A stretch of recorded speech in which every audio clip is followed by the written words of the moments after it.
رئيس وزراء waxaan kaa rabnaa dawladdaada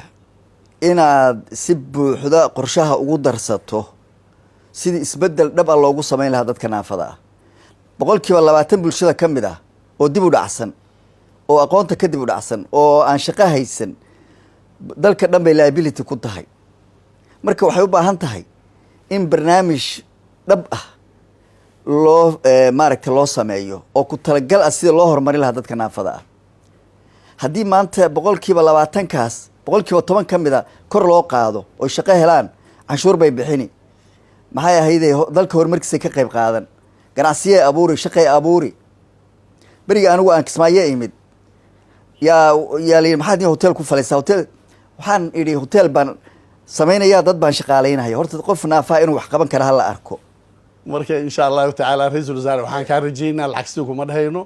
wax kale ma ku dhahayno xuquuqaadkooda hal la cadeeyo waaxyaha wasaaradaha meelaha dhan wasiir waa lagu heystaa qabiilada kugu dhegdhegan waa ognahay laakiin waxaan rabnaa inta ka hooseyso inaad tiraa wasaaradan oo wasaarad oo naafa ka shaqeyn ma jirtaa mase ma jirto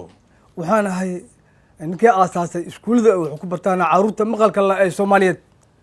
20 sano ayaan ku dhex jiray waxbaridooda waxaa hadda gacanta ku hayaa 1,100 arday oo caruur ah oo dhagol ah waxay u baahan yihiin inay helaan xuquuq waxbarasho oo la mid ah midda ay haystaan caruurta kale ee wax maqasha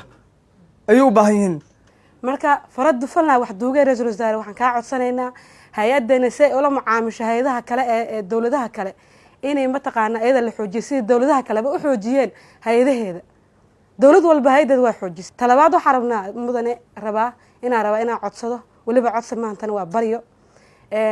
muxuu ahaa waxaan rabnaa inaan sameeyno waxa dhahdo special need-ka xafiis special need la sameeyo madaxweynaha mid buu leeyahay rag baa fadhiya banaadir mid buu leeyahay rag baa fadhiya tan waxaan ka bareenaynaa haweenka siiso waa maasantahay walaashay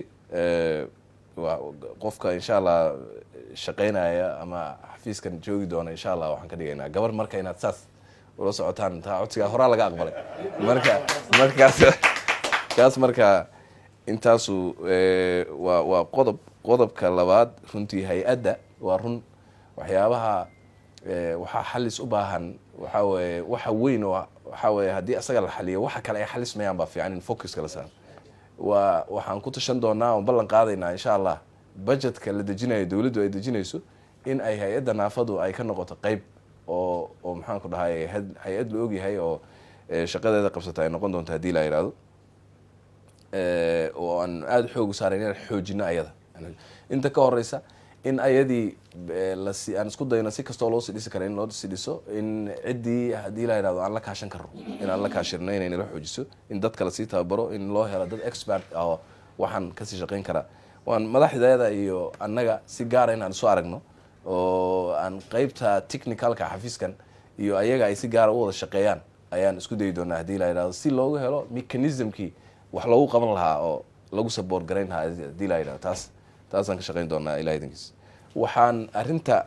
muhiimsan oo ah 1,100 arday oo runtii dhagool ah oo uu sheegay walaalkeen waa very important report ah oo waliba aad runtii muhiim u ah waaye marka waxaan rajeynayaa